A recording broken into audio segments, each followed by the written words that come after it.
And this Israel Broadcasting Authority had a tight clamp on the radio, unlike the U.S. where you have the FCC and basically any church, any university can go, any church group can get a radio station. In Israel, it was the opposite. 100% of the radio is government-owned, controlled. The checks of the news writers, their salary is paid by the government. The exact opposite in the U.S. The only station that comes near that in the U.S. is National Public Radio. But National Public Radio, one of the heads of it was here, and she said it's only 15% funded by the government. A lot of people don't know that. 15%, that's all. So the only station that you have in the U.S. that's completely government funded is Voice of America. And since the Congress saw that there might be influence, government influence in media, they said this is a radio station that will be for overseas Americans, and it has to be broadcast in a way that in continental America you cannot hear the station. Right? They were so concerned about that. Well, the Israeli government was not concerned about that. And all of the radio in Israel was government controlled, played the government line, which was basically leaders who didn't have strength, didn't assert Jewish rights to our homeland, and the superpowers of the world, be it the United States, the European Union, Russia, the United Nations, trying to oppress the Jewish people and crush our rights to our homeland.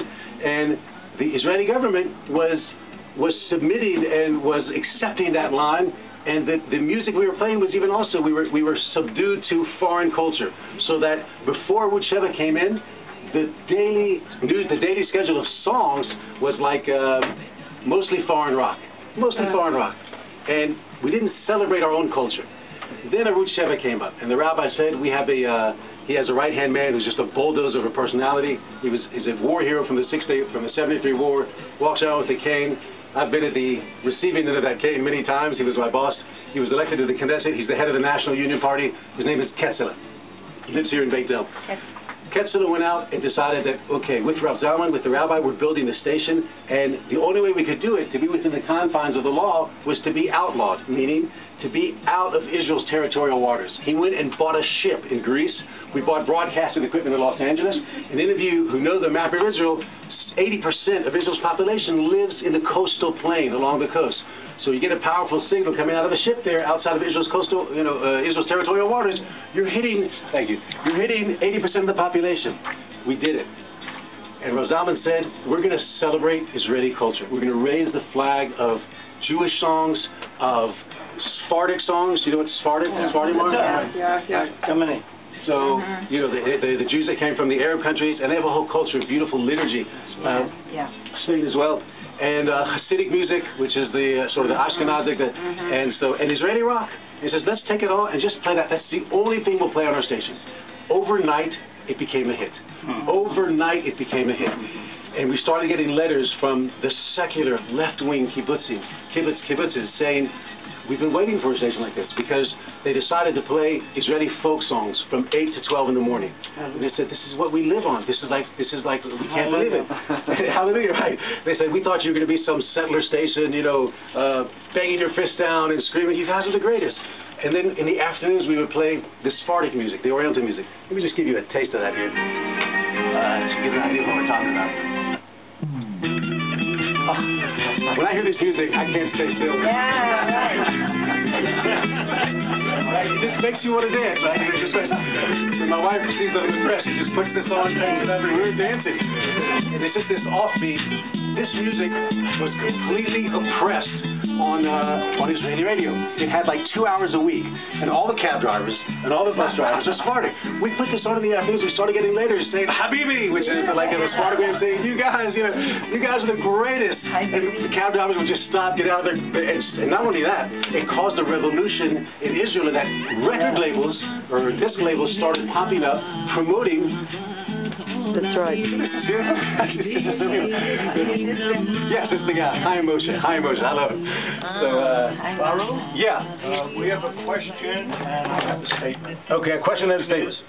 Where do you find Arutz Sheva on the radio dial? Okay.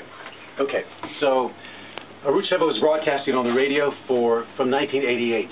We started. It was after the first Intifada, which started in December 1987. The public radio was giving us such a bad. They were just turning the aggressors, the Arabs, into the the victims and the victims into the aggressors, and it was a terrible situation. We said we got to establish a radio station, so we did it. We were on the frequency. We had a frequency, and when Ariel Sharon 2, Ariel Sharon 1 was a good guy. Ariel Sharon 2 who destroyed the settlements instead of building them. He realized in 1995, in 2005, he cannot destroy the settlements as long as a Root Sheva has a radio station. So in 2004, he started putting the courts. He said, close these guys down. And they looked for all these technicalities, and they closed down the station. Our CEO, Ketzela, who's now a member of Knesset, saw this coming, and he opened up a national newspaper, which today is Israel's third largest circulation newspaper. So we're no longer on the radio dial, but we're on the internet, overseas and in Israel. And thank God today the internet is like in every home in Israel. Israel, I think, is one of the internet has permeated more homes in the internet than any other country in the world, percentage-wise. So people listen to us, they get our news, they get the emails that you're signing up for now, and that's the way we get out. But they closed us down. And that's the story. When people tell the truth, it hurts. It hurts. Protective windows, right? We need the protective windows because they throw rocks at us. And so we have plastic on the windows so it'll bounce back and hit them in the face. So I have 7 stitches in my head here because a rock came in and hit my head. So for whatever reason, I did it down in the Negev, in the southern part of the country. I was hitchhiking back. It's accepted in Israel to hitchhike, at least in my opinion. I was hitchhiking back. A Mack truck semi-trailer stops, picks me up. This Sephardic driver is driving the Mack truck semi-trailer. He's got the cigarettes rolled up in his sleeve. He says, come on, Habibi, get in, you know. And you got to get that word down, Habibi. You know, everyone is a Habibi. It's my beloved. He says, get in. So we're talking, and as we get closer to the shore, to Tel Aviv, he puts it on a Root Sheva. He's listening, and suddenly at 12 o'clock, we had a very famous 5-minute analysis segment. We got a lawyer named Aaron Popko. So we're talking, we're having a very lively conversation. You know, a lot of heads, these guttural heads and iron. That's the way they talk. They do it. My wife is Sephardic. So the Sephardic food is the greatest. So it's a mixed marriage, huh? Yes. So what does he say? He says, shut up! He says, I got to hear this guy. I said, okay. You know, he's a fan of his, what the guy said was a very simple thing. He's a lawyer. He's great at analysis. And he said, all we hear all the time on the government radio station is land for peace. That's the formula that's going to bring peace to Israel. We give them land, they give us peace. And then you hear that again and again and again. Land for peace, land for peace, land for peace, land for peace. He says, let's just think about that for 1 second. He says, that's a formula for peace? He says, let's think about the converse.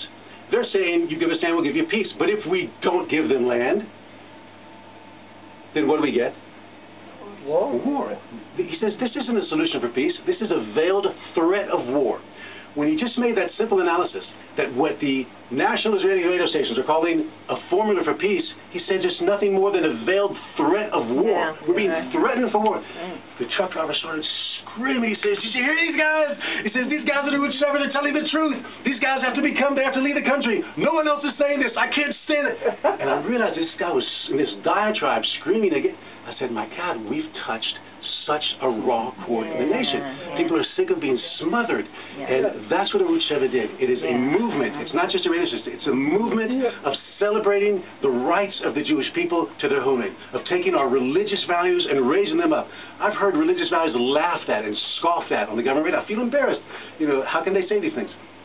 We don't. We raise them up and we're proud of them. And we're not embarrassed of them, and we shout them out and say them clearly with a sane voice. So the government realized these people are too strong, and they came and they closed down the radio station. But they'll never shut us up, and we'll never agree to shut up. And that's why we have these things going. So that's a sort of a general introduction to what we've been doing since 1988.